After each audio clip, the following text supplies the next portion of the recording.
right. Whew. Well, Joe already knows this, but I like series instead of episodic things. So we're going to continue on to the 7 churches of Asia, and it's going to be a long, drawn-out series probably with all the traveling we do. So we're on part 2 of 7. So, and I haven't memorized it, so I do have notes, and I'm not afraid to admit it. So previously we looked at the church in Ephesus. The whole deal with them is they were doing everything right from a legalistic perspective, but they'd forgotten their first love. So put simply, their head was screwed on straight, but their heart wasn't beating. So there's so much more to that message that Jesus was sending them, and by extension us, but that's the long and short of it. So that's one of those where it starts out previously on this series. So, but today we're going to discuss the second of the 7 churches of Asia Minor, that Jesus had very special messages he sent via the Apostle John. Smyrna, or as my grandma said, Smyrna. Okay, so one of my sort of relax and chill things to do is to grab a pack of Ritz crackers, and if I'm lucky, I can sneak it past Lucas because he'll eat up a whole box in a single sit-down if you let him. But if I can sneak it past him, I'll go downstairs, I'll fire up the PS4 and play some Lego video game. Right now, it's the Star Wars Lego. I know it's a shocker. I try to be predictable in a few things. But in that game, I'll travel all over the galaxy and explore different Lego versions of the planets for about an hour, maybe more if Edna doesn't stop me. And but I don't even play the actual game. It's just an open world exploration, and it's just relaxing with high sodium crackers and some ice water. That's my life. Sometimes if I can make it. So what if I did that every day without exercise? Just went down there and just did this all day. And then I ran a marathon or a Spartan or some high altitude hike or other extremely strenuous activity. Yeah, it wouldn't be pretty. So, while everyone needs a little time to decompress and relax, if sitting around and relaxing, if comfort becomes your main goal, you've missed the point. People who retire and their only plan is to sit around and watch grass grow, they usually don't last long after that. You need something, some challenge, some purpose or goal that'll make your life meaningful. We might have this idea of heaven being a place where we just relax and sing forever, but I suspect if we're going to have new, powerful, immortal bodies that are incorruptible, we're going to have a lot of energy. I think God has something prepared for us. We're not just sitting around floating on clouds playing harps.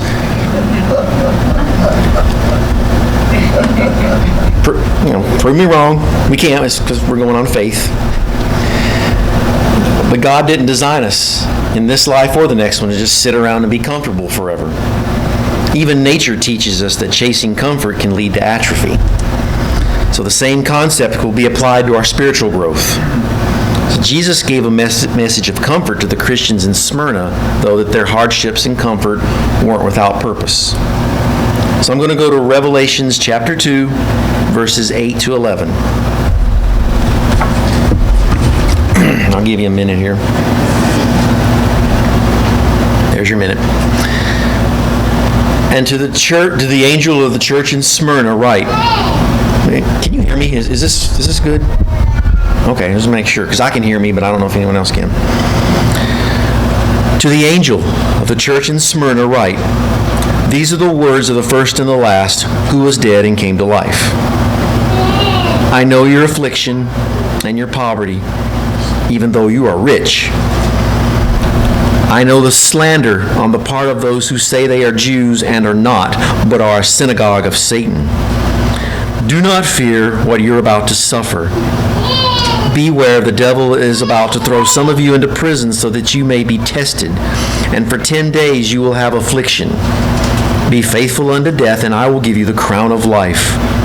Let anyone who has an ear listen to what the Spirit is saying to the churches. Whoever conquers will not be harmed by the second death. So just a point here, when people read the Church of Satan, there's been times when that's been used as anti-Jewish rhetoric. What it really means in context is that the Jewish church in Smyrna were reporting Jewish Christians as not belonging to the local synagogue and therefore weren't under legal protection. Well, Jesus says the people that did that don't belong to God because God's chosen people wouldn't do something like that. So they're not his people, they're a synagogue of Satan. And when it mentions the 10 days, this is Revelation, so it's prophetic language. It's a symbolic meaning that their suffering will be limited. So let me put Smyrna in context for a minute. Smyrna was a Roman province located in Asia Minor, or modern Western Turkey. It was about 35 miles north of Ephesus, and it was a large seaport town, a very wealthy trading port. It still exists today and has a population of about 200,000. Here's an interesting part, and I'll mention it once or twice here. Smyrna is only one of the 2 churches that doesn't get a rebuke from Jesus. That doesn't mean his words are going to be easy to hear. Jesus is telling them to be faithful, that they are faithful, and they're rich in all the ways that matter in eternity. And even though their suffering will be temporary, it will still be intense and may actually cost some of them their lives. They were being persecuted by pagans and hostile local synagogues. Not only were they being persecuted, they were in poverty. Because they were being rejected by the synagogue and the pagan civic leadership, a lot of them couldn't get good jobs and civic support. So no money, no bread. They couldn't buy or sell or trade for goods. These people were hurting. The cost of faith in Jesus was high. Yet they remained faithful, and Jesus had words of comfort and hope for them. What a difference 35 miles makes, because Ephesus was only 35 miles away, and they apparently were doing just fine in their comfort.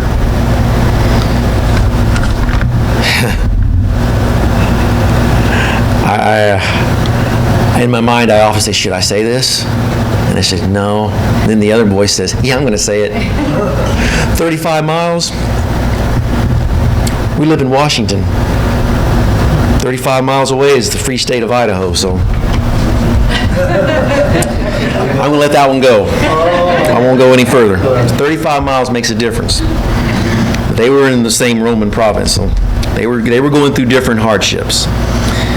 This faithfulness should encourage and convict us. Jesus was not only speaking to them, but to all those who face persecution for his sake. Persecution can take many forms.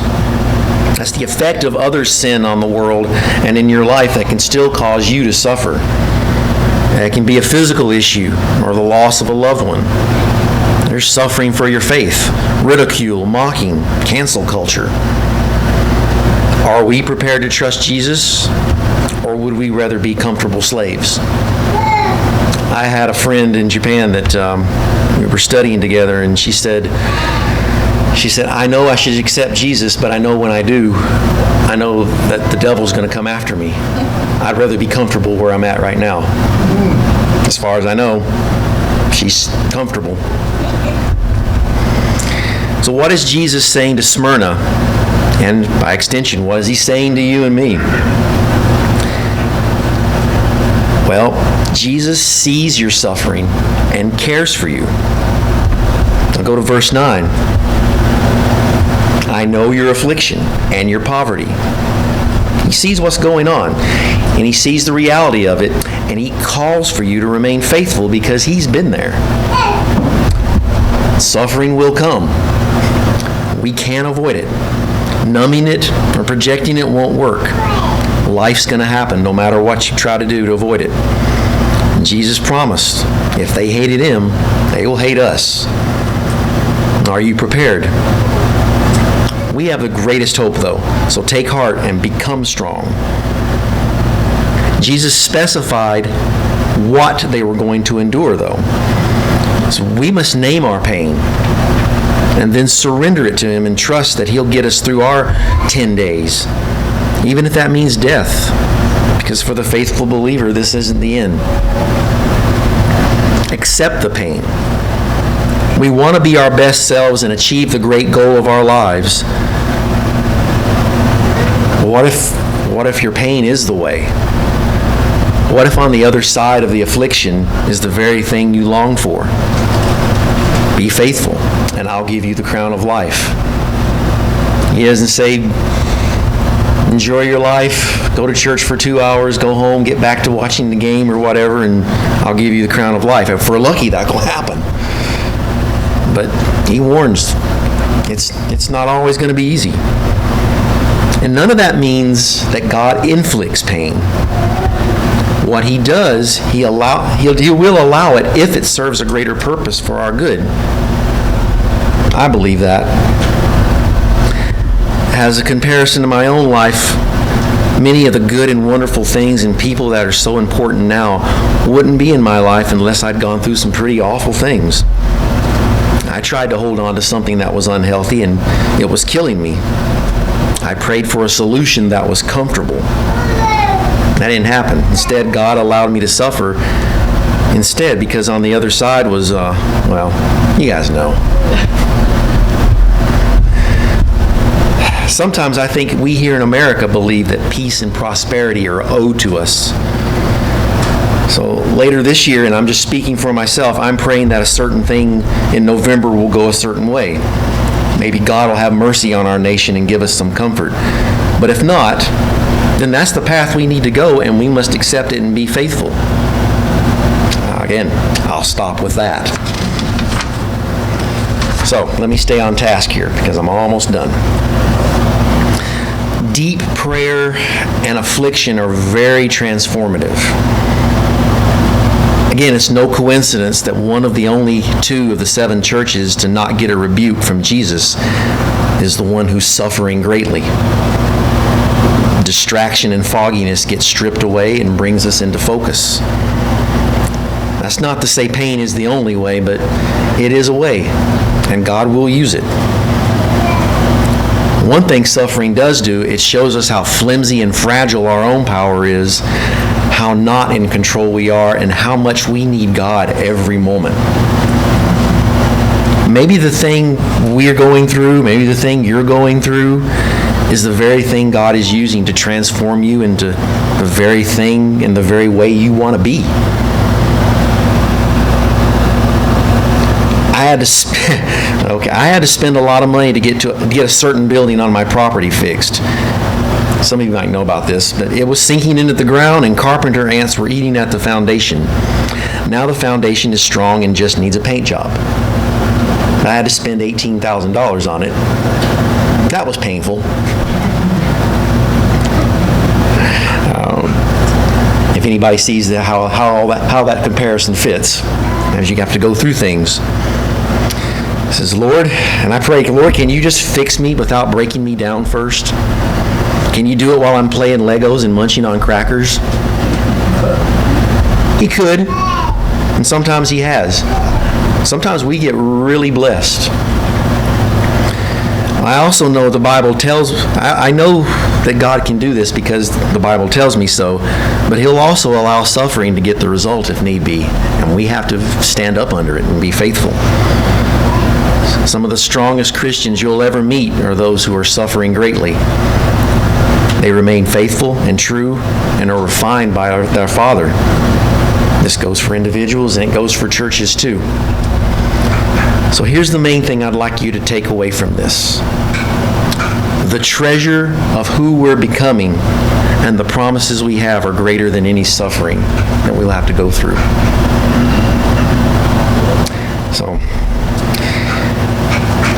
I'm kind of like M. Night Shyamalan in his movies when I have a sermon. I can't think of a good ending. Everything that we're going through, though, as I said here, has a purpose. And if you're going through something, there's no need for you to go through it alone. There are people here who can pray for you, who can pray with you. If you've strayed and need to have yourself restored to the Lord, same thing. If you haven't accepted Jesus yet, there are people here who can help you through that. In all things, you're not alone. And I'll stop there.